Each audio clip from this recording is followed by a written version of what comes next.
প্রিয় দর্শক, আসসালামু আলাইকুম। Bangla BTV news Facebook page থেকে মোহাম্মদ হাফিজুল ইসলাম বকুল।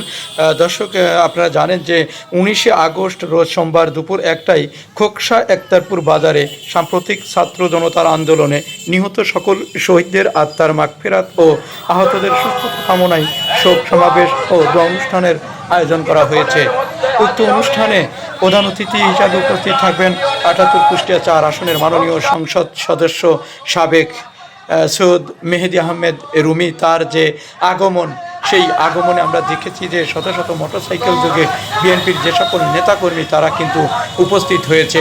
যে বহরটি দেখছেন এটি কিন্তু আমরা দেখেছি যে আমাদের সৈয়দ মেহেদি আহমেদ রুমির তাকে কিন্তু বরণ করে নিয়ে ঠিক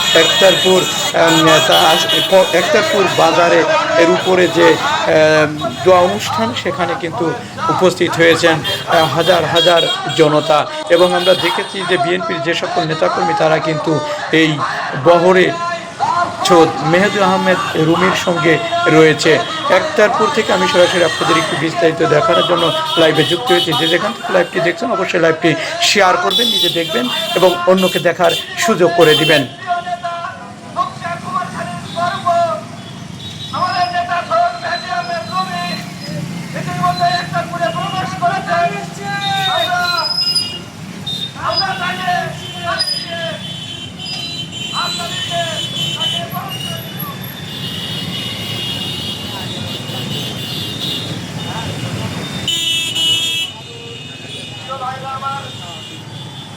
আমাদের আজকের এই সমাবেশের প্রধান অতিথি ম্যাডাম খালেদা জিয়ার উপদেষ্টা মণ্ডলীর অন্যতম সদস্য, কুষ্টিয়া জেলা বিএনপির সভাপতি কুষ্টিয়া কুমারখালী থেকে বারবার নির্বাচিত সাবেক সংসদ সদস্য, যার নেতৃত্বে গোটা কুষ্টিয়া জেলা পরিচালিত হয়।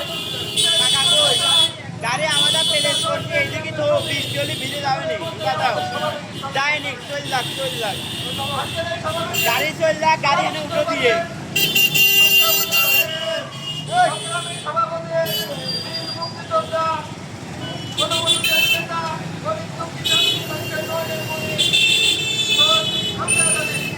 হ্যাঁ ঢুকাতে ঢুকাতে ঢুকাতে ঢুকাতে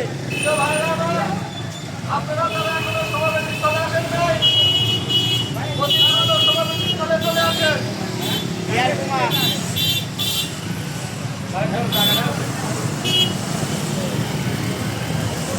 প্রিয় ভাইরা আমার, আর কিছুক্ষণের মধ্যে আমাদের প্রিয় নেতা, আগামী দিনের বিএনপির ক্যাডারি, কুষ্টিয়া জেলার নেতৃত্বে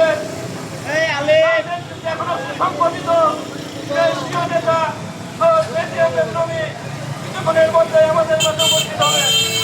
আমাদের মাঝে ইতিমধ্যে উপস্থিত হয়েছেন আমাদের প্রিয় নেতা খোকসা উপজেলা বিএনপির সাবেক সাংগঠনিক সম্পাদক, জেলা বিএনপির যুগ্ম সম্পাদক মুজাফফরুজ্জামান মিন্টু ভাই আমাদের মাঝে উপস্থিত হয়েছেন।